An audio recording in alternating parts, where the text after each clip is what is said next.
Não é o foco de Deus a bênção. O foco de Deus é a salvação. Eu anotei aqui, Jesus como censurou os fariseus, eu já vou entrar nesse contexto aqui. Jesus como censurou os fariseus, ele disse, olha o que Jesus disse para os fariseus. Quem eram os fariseus? Os sábios, os entendidos, os conhecedores, aqueles que ministravam o curso de obreiro, aqueles que ministravam para o sacerdote, aqueles que ensinavam o povo. Jesus disse, vocês estão em contato com a lei, vocês conhecem de lei, vocês conhecem de mandamento, vocês estudam, vocês pesquisam, vocês pregam, porque vocês creem que nela tem a vida eterna. Sim ou não? Sim. E são delas mesmo que testificam de mim. Aí Jesus lança a palavra de censura e o convite da salvação. Nessa noite, o convite é de salvação. Jesus fala, eu queria que vocês viessem a mim, mas vocês não querem. O convite da palavra é um convite para irmos a Deus, mas nós temos rejeitado. E é sobre isso que eu quero falar nessa noite. Nós estamos diante de um texto de promessa de salvação, de promessa de prosperidade, de promessa de vitória. Olha o que diz o versículo 5: e serei para Israel como orvalho, e ele florescerá como lírio, e espalhará as suas raízes como Líbano. É promessa de crescimento, é promessa de fartura, é promessa de bênção. Agora, aprenda isso. Quando você lê a Bíblia, leia no contexto que ela tem inserido a passagem. Você não pode pegar o Salmo 23 e dizer, o Senhor é meu pastor e nada me faltará, desconsiderar o contexto daquele texto. Em que circunstância foi dita essa palavra? Em que circunstância foi falado, foi pregado, foi escrito? Esse texto, irmãos, de promessa, está diante de um contexto de crise. O contexto em que o profeta Osés escreveu, pregou esse sermão, isso aqui é um sermão, um convite. É um contexto de crise. Israel estava em uma crise religiosa e espiritual. E aqui eu fiquei assim com Deus impactado. Porque quando a nossa vida espiritual está em crise, tudo vai por água abaixo. Quando Israel negociou a sua fé, quando Israel negociou a sua doutrina, quando Israel negociou a sua fidelidade, tudo desmoronou. Social, político, religiosa, financeira. Um povo que tinha um potencial de crescimento começou a se afundar moralmente, eticamente, religiosamente, ao ponto de, guarde isso no seu coração, ao ponto de um povo que era para ser exemplo de coisas boas, ser exemplo de coisas ruins. Ao ponto de Deus falar para Israel por meio do profeta Amós, que é contemporâneo de Oséias: o meu povo escandaliza o meu nome. O meu povo dá testemunho para as nações, escandalizando o meu nome. E Deus censurando aquele povo. Aí você se pergunta, o que tem a ver graça com isso? A graça é manifestada a gente quando a gente está no erro, para nos tirar do erro. A graça é manifestada a gente quando a gente está caído, para nos levantar. A graça é manifestada a gente quando a gente está morto, para nos vivificar. A graça vem quando não há mais solução humana, aí a graça é manifesta. E o contexto estava terrivelmente comprometido. Israel estava afastado, os ídolos haviam dominado, Baal, Azera, e o culto ao Senhor Deus tinha sido colocado de lado. E aí Deus se manifesta por meio do profeta, por meio do homem de Deus, para levar Israel ao arrependimento e à devida reflexão de que Deus era para eles o maior bem que eles podiam ter. Por que eu estou falando isso? Porque apesar de Israel, isso aqui, meu Deus do céu, isso aqui é muito profundo. Apesar de Israel ter perdido Deus, as coisas estavam dando certo. Apesar de Israel ter perdido a comunhão com Deus, eles estavam crescendo, estavam prosperando, a nação estava em crescimento. O rei Jeroboão II, que é o rei desse contexto, estava dominando terras. Os assírios não estavam afrontando, os egípcios não estavam afrontando, os filisteus não estavam afrontando, estava tudo indo de bem. Mas cadê Deus? Tinha sido esquecido.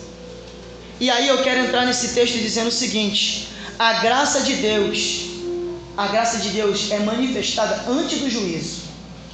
A graça de Deus é um convite de amor antes do dia mau. Você sabe o seu dia de amanhã? Sabe daqui a pouco, quando sair do culto? Eu não sei. Então eu acho muito bom eu aceitar esse convite agora, em cima desse altar. Você sabe o teu daqui a pouco? Sabe o teu dia? Hoje é dia 7, o teu dia 8 como vai ser? Então se você não sabe, recebe a graça, agarra a graça, abraça a graça, sai com graça desse culto nessa noite. O convite de Deus antevém o juízo. Em Oséias capítulo 1, versículo 7 diz: eu amarei a Judá, eu sararei as suas feridas. A vontade do Senhor era sarar Judá e Israel, era levar eles ao arrependimento, para que o mal não viesse. E que mal é esse, pregador? O inimigo. Porque diz a palavra que o inimigo é um instrumento de juízo de Deus. A Assíria estava se levantando no contexto político e militar nessa época como uma potência que destruía as nações. Presta atenção aqui, tem um inimigo lá fora esperando uma brecha. Tem um inimigo lá fora esperando um deslize. Tem um inimigo lá fora esperando um momento de desatenção para nos ceifar, para nos estragar. E se não for essa graça, esse convite de amor, a temática que eu dei a esse texto é alvos da graça de Deus. E por que eu estou falando isso para a igreja? Porque ainda que a graça do Senhor esteja derramada sobre a igreja por meio do sacrifício de Cristo, nós podemos rejeitar ela. Nós podemos dizer não à graça. Nós podemos rejeitar o favor de Deus. Ainda que seja difícil isso acontecer, isso acontece. Ou você não conhece ninguém que outrora estava e hoje não está mais? Conhece alguém assim? Conhece alguém que tinha potencial, alguém que tinha dons, alguém que tinha uma vida de sucesso e não exerceu e não está no nosso meio? Eu já vivi isso, então eu posso pregar. Primeiro, Israel rejeitou a graça do Senhor, as doçuras da graça de Deus. No capítulo 4, o Senhor ele fala, no capítulo 4, versículo 9, o que diz a palavra do Senhor aqui? Ouvi a palavra do Senhor, vós, dos filhos de Israel, porque o Senhor tem uma contenda com os habitantes da terra, porque não há verdade, nem benignidade, nem conhecimento de Deus. Ou seja, tudo o que era de bom que Deus estava oferecendo, o povo não quis. Sabe por causa de quê? Vou te explicar aqui. Porque às vezes as coisas boas de Deus não nos agradam. Por quê? Porque Deus manda amar seu inimigo, Deus manda suportar o seu irmão, Deus manda você ser fiel, Deus manda você ser obediente, Deus manda você ser manso, Deus manda você não dar lugar à ira, Deus manda você vigiar e ser prudente, e isso não nos agrada. Mas quando você não obedece, você se sujeita ao pecado. E quando você se sujeita ao pecado, você está na mão do opressor. Só que a graça está disponível, mas não tem como você aceitar a graça, condicionar a graça à sua linha de pensamento, à sua linha de interpretação. Agora, Oséias revela, e aqui é muito profundo, isso acontece no nosso meio, irmãos. Essa mensagem não é para quem não conhece Deus, é para quem já conhece Deus. Oséias revela o motivo desse esfriamento espiritual. Você conhece essa palavra? Não é nada novo não, que eu estou pregando hoje não. Oséias 4,6 diz assim, você sabe, o meu povo foi destruído porque ele faltou o quê? Faltava conhecimento para Israel? Não faltava. O que faltava era o quê? Dedicação a esse conhecimento. Faltava lei em Israel? Não faltava. O que faltava era dar ouvidos à palavra. Faltava profeta em Israel? Não faltava, tinha até de sobra. O que faltava era o povo fechar os seus olhos, ligar seu pensamento e dizer, nos perdoa, Senhor. Amém. Não faltava palavra, não faltava lei, não faltava justiça. O que faltava é o que nos falta: um coração quebrantado, puro, contrito, um coração disposto a fazer a vontade de Deus. Então Deus falou para Oséias, diz para eles que o que está levando eles à destruição, e aí você, enquanto eu prego, você pensa na sua vida aí, o que está levando o meu povo à destruição, ao fracasso, ao opróbrio, as coisas dar errado, é porque eles estão faltando conhecimento do Senhor na vida deles. Mas a Bíblia está na sua mão, a Bíblia está no teu telefone, tem YouTube, tem Google, tem culto todo dia em todas as igrejas.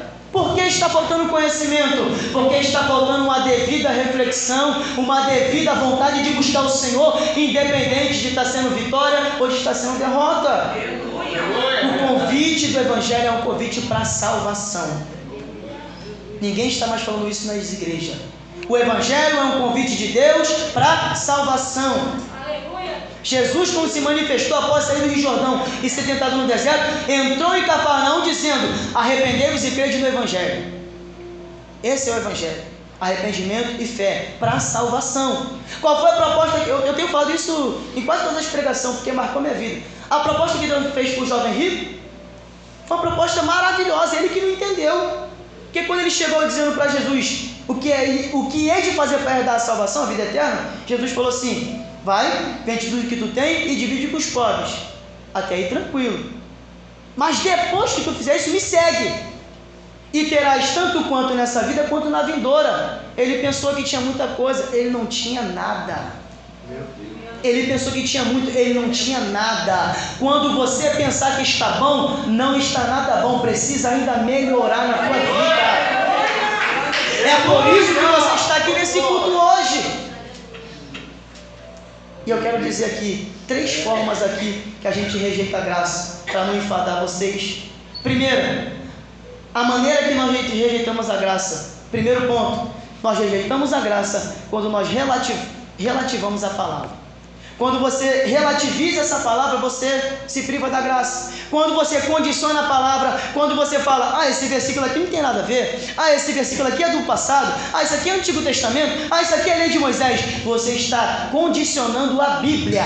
Você não está aceitando o que está escrito. E Paulo diz a Timóteo que toda a Escritura é divinamente inspirada e apta para redarguir, para exortar, para ensinar. Aleluia! Então, o primeiro ponto que nós rejeitamos a graça é quando a gente condiciona a Bíblia. Se a Bíblia não for absoluta na tua vida, a graça está longe. Se a palavra de Deus não for aquilo que te move, que te comove, que toca no teu íntimo, no teu profundo, se ela não for o veículo, você está se privando da graça. Se a palavra do Senhor, e vai chegar tempo que nós vamos ser censurados por essa palavra, já está acontecendo, aonde você não pode pregar o que está escrito. Não é nem linha de pensamento, é o que está escrito. Não é nem linha doutrinária, porque cada igreja tem uma doutrina, não é isso, é o que está escrito. Você prega, você é censurado, mas se você não for fiel, você está relativizando a palavra e você está privando a graça. Então, creia que essa palavra é poderosa do jeito que ela é. Se ela manda não fazer, não faça. Se ela manda fazer, não deixe de fazer. Aleluia. Absorva tudo da palavra. Faça a palavra se cumprir na sua vida, ou pelo menos se esforça, porque no teu esforço Deus te capacita, no teu esforço Deus te ajuda, no teu esforço Deus segura pela tua mão, no teu esforço Deus vai te sustentar. Diante de uma circunstância difícil que Josué estava, qual foi a palavra de Deus para ele? Tem de bom ânimo, esforço, eu sou contigo. E tu que vai fazer esse povo atravessar e herdar a terra. É difícil, Senhor, mas eu estou contigo. Segundo ponto que nós negociamos a graça, quando agimos de forma injusta e corrupta. E aqui é muito tremendo, porque o crente diz assim: meu compromisso é com Deus. Beleza. O crente fala: meu compromisso é com Deus. Sim, de fato é. Em primeiro lugar, teu compromisso é com Deus. Mas e os outros compromissos que são derivados desse primeiro? Então a segunda forma que nós rejeitamos a graça é quando agimos de forma injusta e corrupta com o nosso Deus, com nossos irmãos, com o nosso próximo. Quando você age de forma corrupta diante de Deus, está negociando a graça. Quando você age de forma injusta e corrupta com o teu irmão, está negociando a graça. Quando você age de forma corrupta e injusta com o teu próximo, a graça não te alcança. Glória a Deus. Tem gente que tem compromisso com Deus, tem compromisso com o irmão, mas não tem compromisso com as almas. Tem gente que tem compromisso com as almas, tem compromisso com o irmão, mas não tem compromisso com Deus. Tem gente que tem compromisso com Deus e com as almas, mas não tem compromisso com o irmão que está todo dia lado a lado, dividindo carga, dividindo fardo, orando, pegando um na mão dos outros. Não dá para negociar, não dá para fazer metade. Você tem um compromisso com Deus no seu íntimo, você tem um compromisso com o teu irmão na comunidade ao qual você congrega, mas você tem compromisso com o seu próximo lá fora, porque você é esperança para eles, você é luz para eles, você é um ponto de luz para eles. E tem gente que está fazendo, mas está negociando a graça, não quer ouvir. Isso aqui é uma verdade no nosso meio. Você chega para conversar com uma pessoa que tem um conhecimento maior, ela não quer te ouvir. não quer te ouvir. Você chega para conversar com uma pessoa que sabe um pouquinho mais, não quer te ouvir. Porque não crê que pode vir uma revelação, uma direção da tua vida, porque tu é um pouco inferior a ele. Está equivocado. Não existe grandes e pequenos diante do Senhor. Existe semelhante diante do Senhor. Todos nós estamos iguais. Deus me usa de uma forma, te usa de outra. Deus me revela algo e revela para você outro. E aí eu sou usado e você é usado e toda a igreja é edificada. Terceira forma de rejeitar a graça, e essa aqui é a pior de todas, e crente faz isso aqui que eu vou falar, não é só ímpio não, endurecer o coração, o endurecimento do coração. Em Hebreus 3:7, o escritor aos Hebreus diz: quando o Espírito Santo falar, não endureçais os vossos corações, como vossos pais fizeram no deserto. No deserto não tinha fome, no deserto não tinha sede, no deserto não tinha calor, não tinha frio. Deus tinha provido tudo para o povo, mas o povo estava de coração duro. Deus estava sustentando, Deus estava guardando, Deus estava abençoando, Deus estava amando, Deus estava tendo misericórdia, e o povo duro. E Moisés descia com a revelação, e Moisés descia com a lei, e o povo duro. Não deixe seu coração ficar endurecido, senão a graça não vai te alcançar. A graça está derramada sobre nossas vidas, e somos nós que abrimos o coração ou fechamos o coração. Jesus disse para os fariseus: vocês não querem vir para mim para ter vida, vocês vão morrer nos seus pecados. Então nessa noite o recado de Deus é esse. Agora eu não vim pregar, olha só, eu não vim pregar sobre isso. Aí você fala: como assim? Eu não vim pregar sobre isso. Eu vim pregar dos benefícios de quem recebe a graça de Deus. Só que para você entender o benefício, você tem que primeiro entender o que não é o benefício. Só sabe o que é salvação quem um dia teve perdido na morte. Só sabe o que é vitória quem um dia sofreu uma derrota. Só sabe o que é o gosto de ter algo na sua vida valioso quem um dia lutou por isso. Só sabe o valor quem lutou por isso. A bênção de Deus, a graça de Deus é em todas as áreas de nossa vida.